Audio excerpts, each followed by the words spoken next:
ये है कि अज़्ल से नफ़रतों का कारोबार करता है, कम ज़र्फ़ है इंसानियत को शर्मसार करता है, अकेले घर में होती हैं मज़दूरों की औलादें, हिफाज़त उनकी आबरूओं की परवरदिगार करता है। मेरे फ़ादर साहब कुछ भी नहीं कर पाते क्योंकि वो हैंडीकैप्ड हैं, तो इसीलिए कोई पर्टिकुलर काम देखिए, हर एक इंसान कुछ भी और कोई भी अचीव। मेरे खुद के जो रिलेटिव हैं उनका नाम युगल मन्हास है, जो अभी भी मैं देखते रहता था। उसके अलावा खुद मेरा नाम जो आईपीएस ऑफिसर के नाम पे रखा गया है, उनसे भी मुझे इंस्पिरेशन मिलती है। अस्सलाम वालेकुम नाजरीन, आप देख रहे हैं प्राइम पोस्ट और मैं हूं आपके साथ शहजाद नाइक। कल जिस तरह से जम्मू कश्मीर में कश्मीर एडमिनिस्ट्रेटिव सर्विस का जो लिस्ट है वो सामने निकल कर आया, जिसमें 187 जो बच्चे हैं वो जो है सिलेक्ट हुए हैं। मेरे साथ एक उन्हीं में से एक हैं जिनका नाम है ईश्वर देव जी, जिन्होंने हाल ही में केएस का एग्ज़ाम जो है क्वालिफाई किया है। इनसे जो है मैं खुशी बातचीत करूंगा और इनकी जर्नी के बारे में जानने की कोशिश करूंगा। सबसे पहले आपका बहुत बहुत स्वागत है। Thank you. मैं आपसे यही जानना चाहूँगा कि आपने जो है स्टडी फर्स्ट क्लास से लेकर अब केएस एंड तक कहाँ से शुरू किया? सफ़र तो बहुत संघर्ष भरा होता है। पहले मैंने 8वीं तक मैंने अपने गांव से ही पढ़ाई की है, फिर मैं यहाँ पे आ गया जम्मू में। तब से लेके फिर मैंने नीट से पढ़ाई की है, कोतवाल नेशनल इंस्टीट्यूट ऑफ टीचिंग। उसके बाद मैंने ग्रेजुएशन एमएम कॉलेज से किया है, और 2020 दिसंबर में मेरा ग्रेजुएशन हुआ था। तो फिर उसके बाद मैंने जेकेपीएससी का अटैम्प्ट दिया, तो पहले अटैम्प्ट में हो गया। मैं आपसे ये जानना चाहूँगा कि आपकी फैमिली में कौन कौन है, बताएं।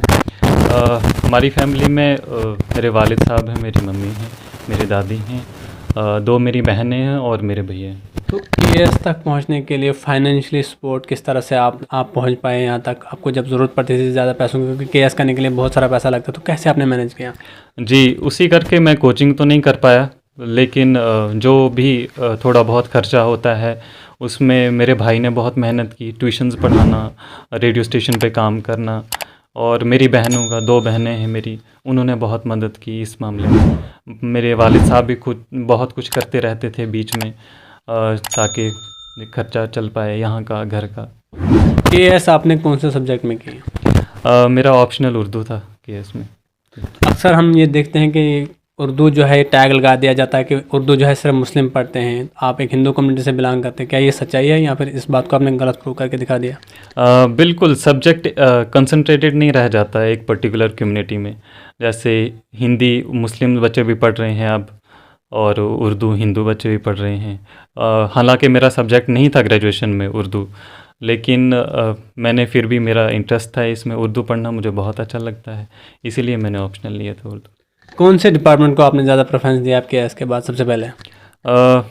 मैंने पुलिस को दिया है पहला प्रेफरेंस अपना। ऐसा क्यों? पहले से ही मेरे मन में यही था कि मैं पुलिस में ही अपने आप को देखता था और सर्व करूँगा आगे जाके। दूसरा ये कि मेरे वालिद साहब ने मेरा नाम एक आईपीएस ऑफिसर के नाम पे रखा है, तो वही करके पहले से ही, जब मैं तीसरी क्लास में था तो मन में यही था कि हाँ पुलिस ऑफिसर बनना है। फिर जैसे जैसे बढ़ते गए तो मैंने ग्रेजुएशन के पहले साल से ही, जब से मैंने तैयारी शुरू की इस चीज़ के लिए, तो यही था कि हाँ पुलिस ऑफिसर ही जाना है पहले। आपका स्टार्टिंग से ही ये ड्रीम था कि मैंने केएस ऑफिसर बनना है, या फिर ग्रेजुएशन के बाद या फिर उसके बाद आपने सोचा कभी? हाँ, ये था कि अफसर बनना है, लेकिन असल में ये बात जब मैं 11th क्लास में पहुंचा तो तब से था। हालांकि मैंने साइंसेस लिया था 11th में, लेकिन यही था कि हाँ यही इसी प्रोफेशन में आना है, और 12th के बाद फिर मैंने अपनी स्ट्रीम चेंज कर ली। इतना मुश्किल होता है केएस का एग्ज़ाम पास करना, क्वालिफाई करना? क्या एक मिडिल क्लास फैमिली का बच्चा जो है सर्वाइव कर पाता है ये सब इसके लिए, क्योंकि खर्चा भी बहुत ज़्यादा होता है? क्या आपको लगता है कि मिडिल क्लास फैमिली का बच्चा भी केएस पर बन सकता है? देखिए, हर एक इंसान कुछ भी और कोई भी अचीवमेंट कर सकता है। आजकल के टाइम में देखेंगे तो गरीबों के बच्चों को ज़्यादा इंस्पिरेशन होती है।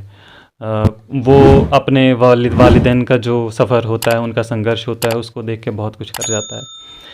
आजकल के टाइम में जो डिजिटल वर्ल्ड है उसमें आप कहीं भी बैठ के कुछ भी कर सकते हैं।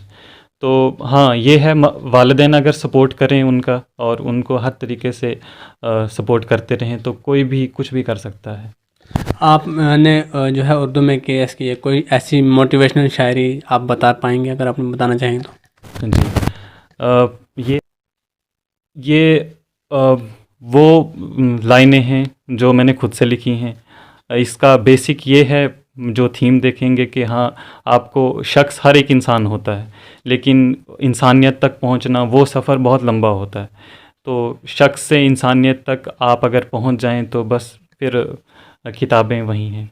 आपने कहा कि मेरा जो फर्स्ट प्रेफरेंस है वो पुलिस को है। कोई एक ऐसा ऑफिसर जम्मू कश्मीर में या पूरे इंडिया की, मैं अगर मैं बात करूं, कोई एक ऐसा ऑफिसर जिससे आप बहुत ज़्यादा मोटिवेट होते हैं कि मुझे भी अगर मैं बन गया तो मैं इस तरह का बनूंगा? मेरे खुद के जो रिलेटिव हैं उनका नाम युगल मन्हास है, जो अभी एसएसपी हैं, तो उनको भी मैं देखते रहता था। उसके अलावा खुद मेरा नाम जो आईपीएस ऑफिसर के नाम पे रखा गया है, उनसे भी मुझे इंस्पिरेशन मिलती है। वैसे लोगों में जो है एक वो रहता है कि मतलब अगर केएस अफसर बन तो गए ये लोग, लेकिन इलाके की बेहतरी के लिए कुछ करेंगे या नहीं करेंगे। क्या आपको लगता है उनका जो सपना है लोगों का, आम इंसान का, क्योंकि आप एक मिडिल क्लास फैमिली से उठकर यहाँ तक इस मंजिल तक पहुँचे, अब कुछ बदलाव होगा?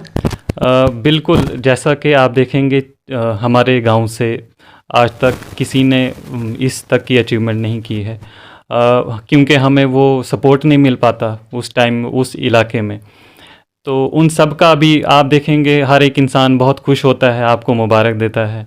तो उनको एक उम्मीद जग जाती है कि हमारे बच्चे भी इस तरह कुछ करेंगे, या जो इंसान अभी कुछ बन पाया है तो ये हमारे लिए कुछ बेहतरी लेके आएगा और ये हमारे लिए एक नया सूरज है। तो ज़रूर मैं सबसे पहले उनके लिए ही कुछ करने की कोशिश करूँगा। पहले तो हमारा नेशन है, लेकिन नेशन में ही रह के आप कुछ भी कहीं भी कुछ भी कर सकते हो। जब आपने देखा कि आपका नाम जो है लिस्ट में आ गया है, आपको तो बहुत सारे लोगों ने फ़ोन किया होगा, आपने सबसे पहले फ़ोन किसको किया? सबसे पहले मेरी दोस्त का ही मुझे कॉल आया था। उसके बाद सबसे पहले मैंने अपने पापा को कॉल किया था। हालांकि 2-3 मिनट तक तो हम कुछ बता नहीं पाए थे, सभी रो रहे थे। मेरे पापा तो 2-3 घंटे तक रोते रहे, खुशी के आंसू। बिल्कुल। लेकिन अभी जब से आपका नाम लिस्ट में आया उसके बाद अपनी फैमिली से नहीं मिल पाए आप? नहीं, अभी तो मैं अकेले रह रहा था यहाँ पे, तो अभी सिर्फ मेरी बहन रहती है यहाँ पे, उनसे मिल पाया हूँ, लेकिन माँ बाप से नहीं मिल पाया अभी तक। उन सभी मिडिल क्लास फैमिली के बच्चों के लिए अगर कोई मैसेज देना चाहेंगे आप, क्योंकि आजकल के इस मौजूदा दौर में हम देख रहे हैं कि नौजवान जो है ज़्यादातर ड्रग्स का जो है सहारा लेते हैं, ड्रग्स की ओर ज़्यादातर जो है बढ़ रहे हैं, पढ़ाई की ओर बहुत कम ध्यान है। उनके लिए कोई मैसेज देना चाहेंगे? जी, आजकल के टाइम में देखें बहुत बच्चे गलत गलत संगत में पड़े हुए हैं, लेकिन इसमें सबसे बड़ा रोल जो होता है मेरे हिसाब से, माँ बाप अगर अच्छी तरबियत करेंगे। हम बच्चों पे डाल देते हैं हमारे बच्चे ऐसे कर रहे हैं वैसे कर रहे हैं, लेकिन बच्चे हमसे ज़्यादा समझ तो नहीं रखते हैं। अगर हम बच्चों के लिए एक अच्छी लाइन बना के रखेंगे बहुत पहले से, उनको बर्डन डालने की ज़रूरत नहीं है कि आप पढ़ते रहो, लेकिन उनको एक डिसिप्लिन्ड वे में रखेंगे, उनको अच्छा करैक्टर संस्कार देंगे उनको कि हाँ, आपको कैसे उठना बैठना खाना पीना कैसे है, तो ऑटोमेटिकली आप किसी भी ज़िंदगी के किसी भी स्टेज पे पढ़ तो लेंगे, 1 साल लगा लेंगे और जो प्रोफेशन आप चाहते हैं वो मिल जाता है। लेकिन सबसे पहली चीज़ जो है, जो बढ़ के है, वो आप डिसिप्लिन्ड हैं या नहीं हैं। आज के इस मौजूदा दौर में आपको लगता है बच्चे जब हो जाते हैं तो वो जो है अपने माता पिता की ज़्यादा सुनते हैं? वो डिपेंड करता है कि उसकी अपब्रिंगिंग कैसे हुई है, लेकिन वालिदैन को हमेशा अपने बच्चों के साथ कांटेक्ट बनाए रखना है और बच्चों को भी बनाए रखना है। तो उस करके ही आप अगर ग्रुप में रहेंगे, अपनी फैमिली में इन्वॉल्व रहेंगे, तो ज़रूर एक नया रास्ता निकलेगा। चलिए, बहुत बहुत शुक्रिया। ईश्वर देव ने हाल ही में जम्मू कश्मीर एडमिनिस्ट्रेटिव सर्विस का एग्ज़ाम जो है वो क्वालिफाई कर दिया है, और हम ऐसी और भी अपडेट्स के आप देखते रहे प्राइम पोस्ट। फिलहाल मुझे दीजिए, अल्लाह हाफिज़।